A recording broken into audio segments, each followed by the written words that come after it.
back again with another season and another episode of Metaphor, the podcast from Liveplex.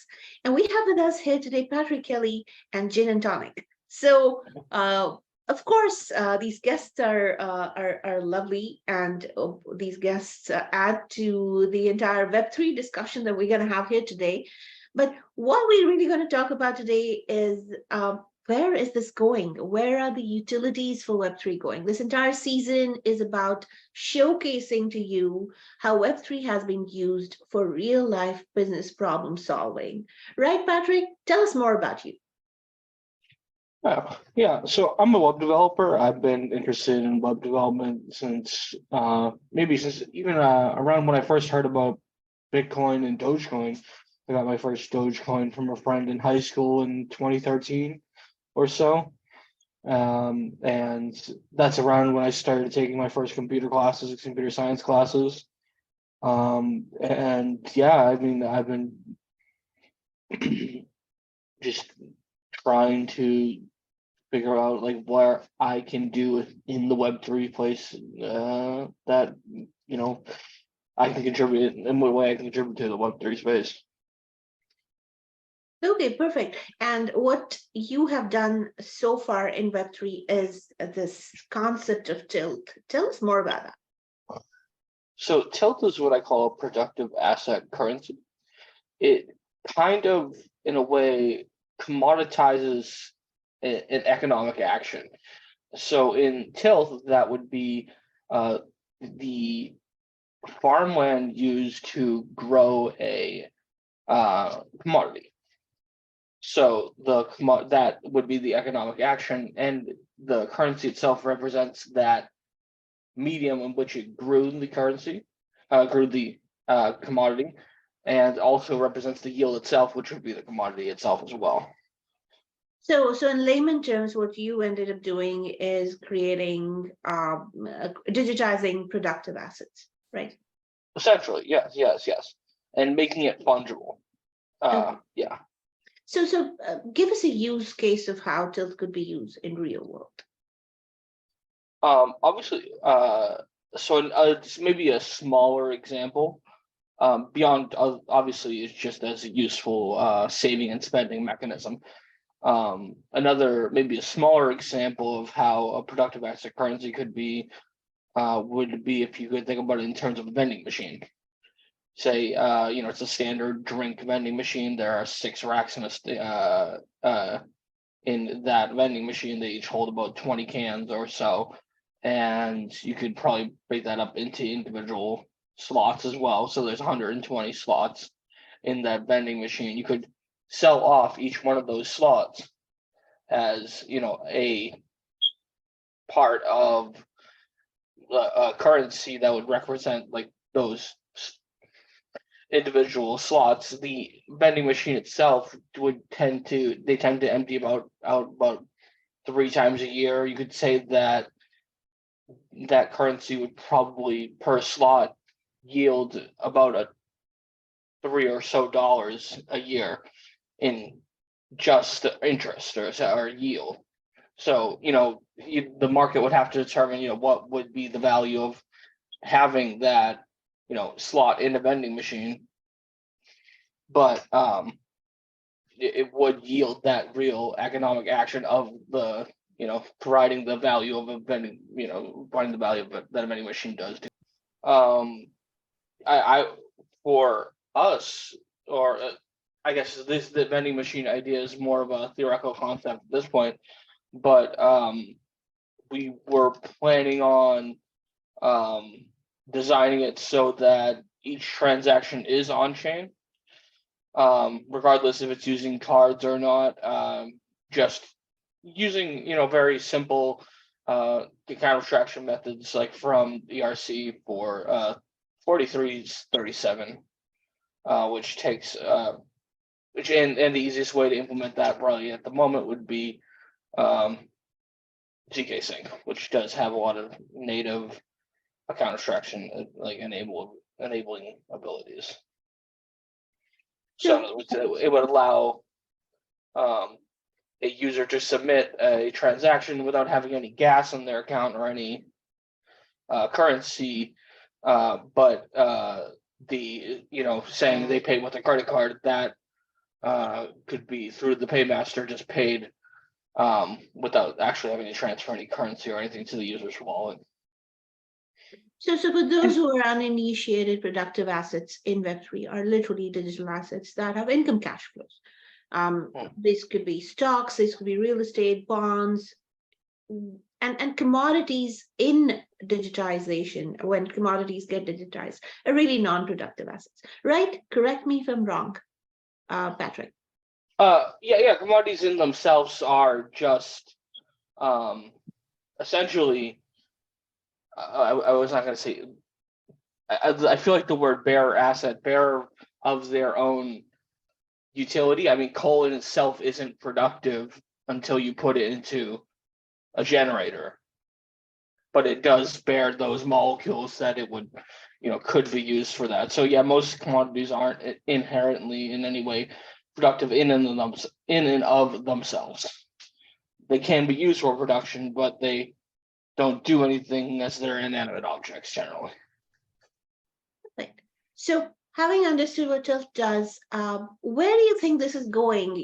With whatever has happened in our space, Web3/blockchain space in the recent past, there are a lot of naysayers coming up all over the place, and it's like, this is way out. This may not make sense. That's kind of, doesn't have a future. But as people who are working in Web3 for a very long time, we see the slow conversion. We see the digital transformation. We see a lot of big companies moving on towards these models. How do you see this? So I see it in what I feel like is a more pragmatic way than a lot of the maximalists or whatever. I do see why there is a solution for many things. One thing I don't particularly see Web3 as a solution for would be our debt crisis. Sure, the government could stop, actually printing literal monies, but there's nothing that's stopping companies from writing liabilities and contracts and inflating the Bitcoin supply and paper like that, or the companies writing bonds and against Bitcoin mining that would inflate the Bitcoin supply artificially like that. So if we're talking about just the kind of fixed monetary supply problems, that like nothing like that is going to be fixed, I don't think. I think that a real true way to find some sort of like economic stability and solution when it comes to a currency would be to back it by what I would could say is real value, or maybe gross domestic product, which is what backing productive asset currencies would be a part of. It'd be a large basket of them, but it would be the gross domestic product has been one of the most stable growing things in history of economics. So I think the biggest challenge over here would be, how do you really value these assets? How do you value productive assets? True, there's always going to be something that you have to quote them against, and the issue of the fact that you have a currency that's so closely, say, tied based to the corn industry or something like that. Yes, relatively so, if the corn industry does, well, that currency will do well. But, you save another currency based on t-shirt industry, and the t-shirt industry goes up 20% in 1 year. Something isn't, there are inequalities there. So, that does, that's why a basket of many different currencies and many different assets, many different industries would provide the most stability. And then, of course, there is this entire element of speculation as well, because this is the tokenomics. Mm-hmm. Right? This is real depth of tokenomics. I mean, in clear terms and logically, for models to work in productive assets, I guess the token value should linearly grow with respect to cash flow generated by that entire asset, right? But the goal of token design is generally to implement mechanisms that not only create digital assets, but they have to align with the incentives of the stakeholders. So it's a case by case basis, cannot be a formula that applies to everybody. How do you see taking the speculation out of it? Because speculation makes this risky, and then speculation also kind of sends the regulators all over the place. Well, if you want to, addressing speculation is something that people have been trying to do for a long time, and I think this was where really, in part, I come back to Henry George's land value tax, and his approach to getting rid of speculation was forms of heavy taxation on unproductive land, which is a completely overhaul of how our government and tax systems work. But the inverse of that would be having land and floating with that speculative value. So our idea isn't to have a stable coin, to have a stable coin in terms of any fiat quote currency, but as to have a stable coin that can hopefully maintain as much of its buying power as possible. And like I said, there are other industries that have different, ups and downs. So maybe, your corn, coffee backed currency might have it might lose some buying power to the t-shirt currency. But, as they become bigger and diversify and we have more of these meta productive asset currencies, they'll continue to become more and more stable. Until hopefully the buying power just is completely stabilized, which is almost sounds like an absolute myth today. So there are different models. I mean, as you said, there are different models that could be used there. There could be, a profit sharing model ultimately to really drive valuation. There could be a work token model.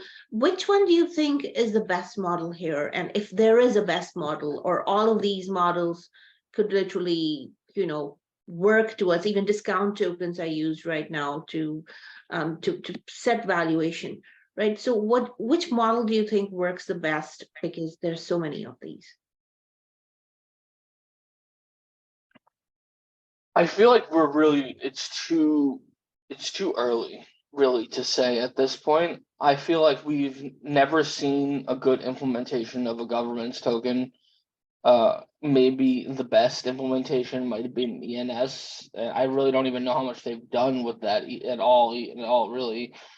But that, I really can't think of a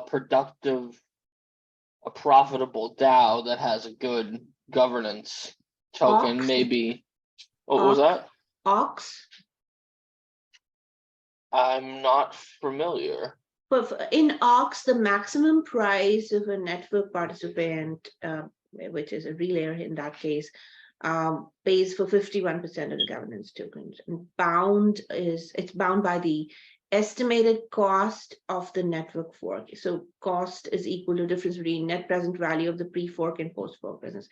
So what it determines is the fair value of the network, but it uses discounted cash flow as a premise.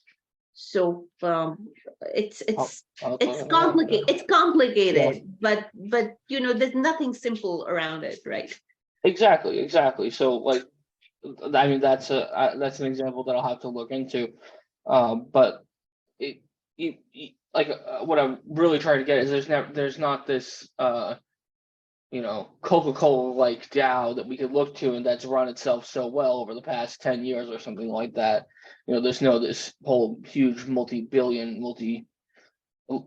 company that's been able to grow and shown as itself as an example of what a DAO could really be on as a competitive company on the world stage. And then also this entire SEC regulatory overkill You don't want them to resemble securities at any point in time. So how do you escape that? I think the regulation on securities is very clear. Yes. Absolutely. I don't know if Ethereum is a security. If you've heard that, he literally said those two statements right after each other. Gary Gensler did on live television last week. Yeah. That's crazy. But Yeah. having said that, what do you think is the future? Where are we going with this? Are we, just like, they came down on stable coins this week, central bank digital currencies and stable coins. You think there's going to be more regulation given what's going on? And how are we going to survive the regulation? I think that, if the SEC continues at the pace that they're going at, they're probably going to lose a lot more legal cases. Like they're probably going to lose against Tether. They've already lost a couple cases already. Sorry, not Tether. I meant to say XRP. I'm not going to predict anything about Tether. Not a bet that I'm going to make. I already tried that one. And I mean, I feel like they're going to fight and lose a lot unless the United States Congress decides to pass some draconian bill that doesn't make any sense. I mean, Elizabeth Warren has been trying to push one as of recently. It's not been very good to most cryptocurrencies. Not really too let up on the bill though, to be honest, to speak about that. But in general, I think that we kind of probably need to rethink maybe what exactly is a security in a way. I think automation is going to change a lot of what we consider to be labor, what we consider like in general. Even what we consider work. But yeah, no, very much so. Like, I mean, there's a lot of people that just do gig work and they don't have a real boss or anything like that. Essentially, they work for themselves or they work for random people on a marketplace, essentially. They essentially, like, they have an app that's not really their employer. The real employer is the person that's, paying them to do the task. Absolutely. So, like, what do you call who's the employer for all the people who are making money making videos on TikTok, they're writers, for example? Oh yeah, well, yeah. I mean, I guess in a way, it's really the viewers, kind of. I mean, sure, in today, it's probably technically the advertisers, but I mean, I would like to see a better But the future for the internet advertisers, where however much they pay, is based on how much influence you have, right? With viewers. exactly. So And I would like to see an internet that doesn't derive all of its monetary income from